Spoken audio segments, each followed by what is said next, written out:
You've just received your A1. You can't wait to get printing with it. You're pumped, you're excited. I know you are. You can't wait, and I understand that. But before you begin, just listen to me for a couple of minutes, that's all I ask, and follow these 3 really easy, really straightforward steps to make your first endeavors into 3D printing that little bit more painless and that little bit more seamless. Relatively seamless. It is an FDM printer. Here we go. Firstly, set up all your Bambu accounts. Set up your login for MakerWorld and the Bambu site, which you've probably done if you bought it from Bambu directly anyway, but just to be on the safe side. And also the Bambu Handy app, because the printer connects directly with the app, directly with your phone, and you can do all sorts of fun stuff from the app into your phone.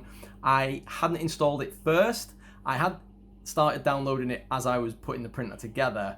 But when it came for the printer to connect to the app, there was a countdown on it for I think like 90 seconds or something, maybe a little bit longer. But it was taking a while for the app to install and open up, and it got quite close to the wire. Now, the countdown probably would have just restarted again.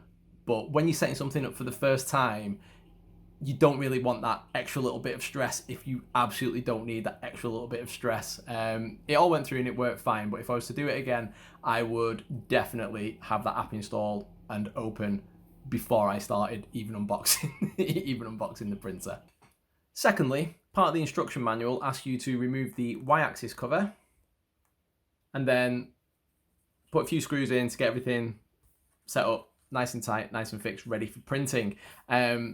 Taking the Y-axis cover off it's a little bit tricky, and you're a bit worried because it's plastic and you've got to pull it and pop it out of its various housings and whatnot. And putting it back in was a little bit of, again, a bit stressful because I couldn't get it aligned quite right, and I was scared of popping off any of the connector pegs. And then I looked underneath the printer bed, and there is like a little slot which I hadn't noticed when I was first trying to put it in, and it did go together again after a couple of minutes, just sort of poking around it and everything. Did all that. I was like, oh, thank goodness, don't have to touch that again for a while. And then I turned the printer on, it run through the calibrations and everything, and then it popped up saying, hey, now's a good time to oil your Y-axis. So I had to take the cover off again and then oil the Y-axis and then put the cover back on. With this knowledge now, with hindsight, I would definitely oil the Y-axis track before, take it off, put the screws in, oil it, then put the cover back on, and then that is done. Just to add to this point about the oiling of the Y-axis, it actually tells you to grease the Y-axis.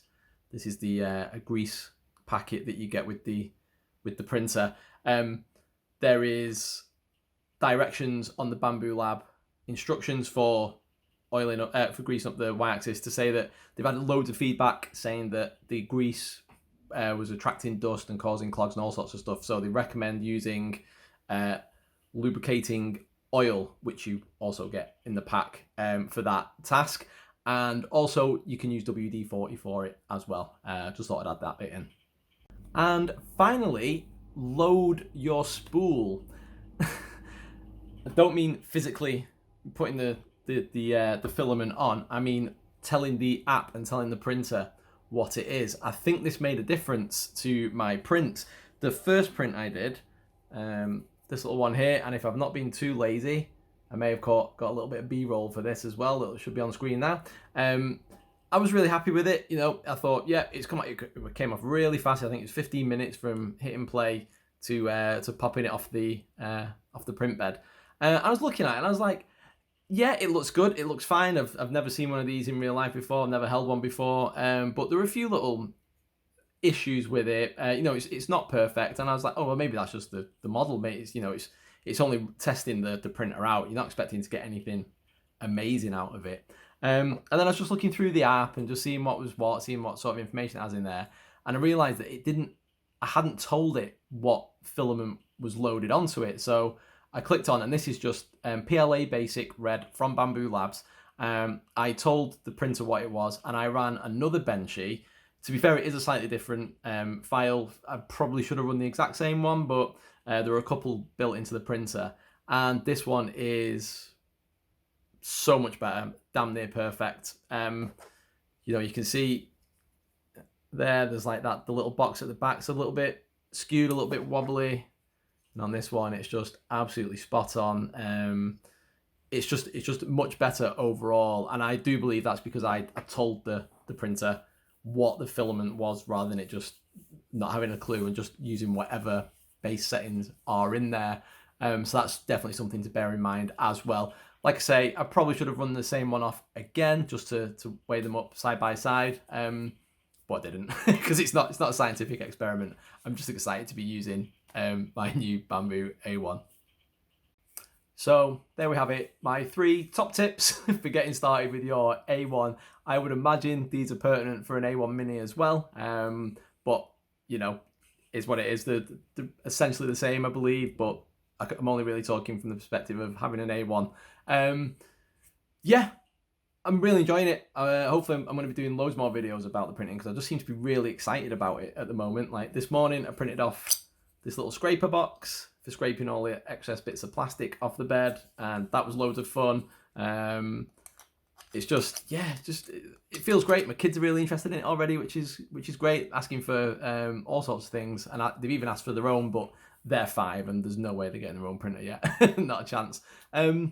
So yeah, please, you know, if you're new to it, drop a message down below. What are you looking to print with it?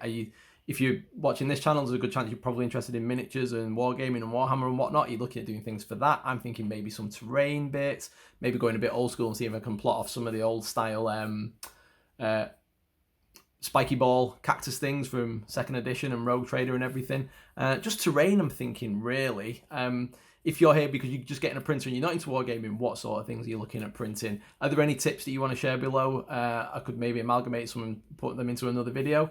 We'll see how we get on with it. So thank you very much for watching, and hopefully I'll catch you on the next one.